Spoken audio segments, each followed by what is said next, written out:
ಬೆಂಗಳೂರಿನಲ್ಲಿ 20ರಿಂದ 3 ದಿನ ಆಹಾರ ಮೇಳ. To come and take part. It's going to be a lot of knowledge sharing, and we will be having countries. 13 different countries are going to take part here. They are going to come down and display their products to all of us. It's going to be under one roof, and people across India are also going to come and take part. So I urge and request all the FMCG professionals to come in and get benefited. Thank you. ಸದರಿ ಆಹಾರ ಮೇಳದಲ್ಲಿ ಆಹಾರ ಪದಾರ್ಥಗಳು, ಸಂಸ್ಕರಣಾ ತಂತ್ರಜ್ಞಾನ, bakery, ಅಡುಗೆ ಮನೆ ಉಪಕರಣಗಳು, ಪ್ಯಾಕೇಜಿಂಗ್, ಕೋಲ್ಡ್ ಚೈನ್, ಸ್ವಯಂ ಚಾಲಿತ ಯಂತ್ರಗಳ ಕುರಿತಾದ ಮಳಿಗೆಗಳು ಇರಲಿವೆ.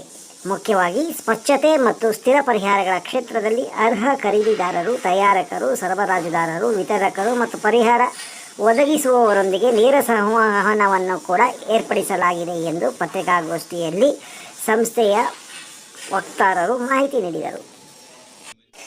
ಪತ್ರಿಕಾಗೋಷ್ಠಿಯಲ್ಲಿ ಎಕ್ಸ್ಪೋಜರ್ಸ್ ಮತ್ತು ಈವೆಂಟ್ಸ್ ಇಂಡಿಯಾ ಪ್ರೈವೇಟ್ ಲಿಮಿಟೆಡ್ನ ಸತೀಶ್ ಚಂದ್ರ, ಪಿ.ಸಿ. ರಾವ್, ಡಾಕ್ಟರ್ ಮಧು, ದಯಾನಂದ್ ಕುಮಾರ್ ಮತ್ತಿತರರು ಹಾಜರಿದ್ದರು.